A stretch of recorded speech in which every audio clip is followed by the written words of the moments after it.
구인사에서 아내 병 고치며 인생을 바꿔 제 인생의 절반을 나누어 보면 구인사를 몰랐던 때와 구인사를 알던 때로 구분할 수 있습니다. 지금으로부터 40여 년 전 1980년도 불다리 근처 청강사의 전신인 경주회관이 있을 때 입문하게 됐습니다. 그 전엔 절뿐만 아니라 종교에 관심조차 없었습니다. 주위에서 종교를 믿는 것이 좋겠다고 권해도 그럴 시간이면 일을 더 하겠다고 했습니다. 제가 구인사를 알게 된 것은 형수의 속이었습니다. 집사람이 아파서 여러 병원을 다니며 온갖 치료를 해도 낫지를 않고 심지어는 용하다는 점집에도 갔습니다. 하지만 집사람의 병명을 알 수가 없었습니다. 6개월 이상 좋다는 약을 구해 먹어도 병은 차도가 없었습니다. 안타까운 마음에 그동안 못해준 것에 후회가 되었습니다. 하루는 집사람이 고생하는 것을 지켜보던 형수께서 구인사 가면 한 가지 소원을 들어준다고 하니 가보라고 권해 긴가민가하고 구인사를 가야겠다고 생각했습니다.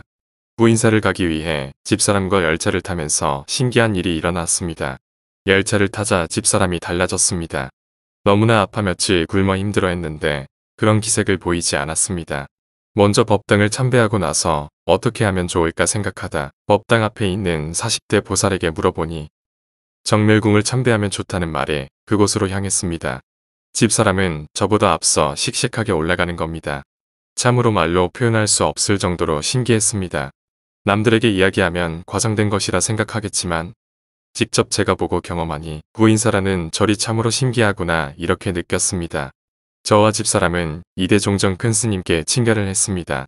종정 큰 스님께서는 저희 집사람에게 생강새딸 먹고 열심히 기도하라는 가르침을 주셨습니다.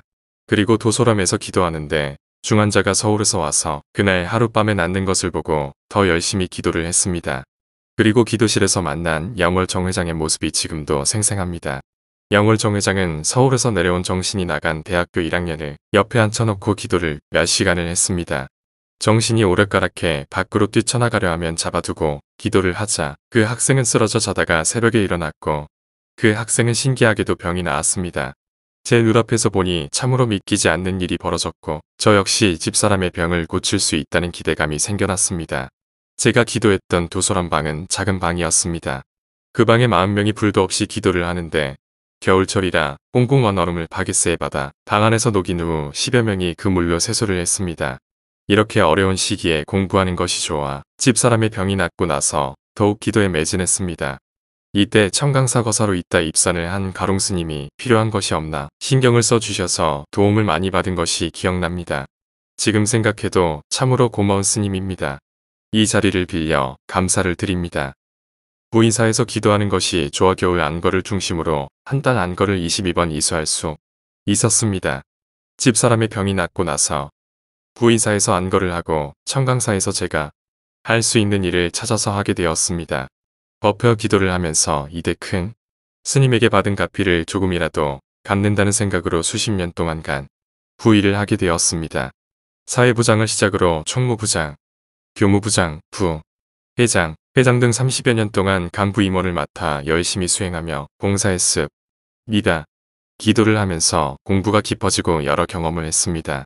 그중 기억에 남는 것은 공부를 하면 할수록 제가 나아갈 모습을 변음으로 보여주었습니다. 참으로 신기한 일이 아닐 수 없습니다. 이렇게 저는 구인사를 모르고 지낸 40여 년과 구인사를 알고 지낸 40여 년으로 구분됩니다. 그리고 구인사를 알고 지낸 40여 년 세월이 저에게는 참으로 의미 있는 시간이었습니다. 앞으로 남은 인생 참다운 천태불자로 열심히 기도하고 봉사하며 살겠습니다.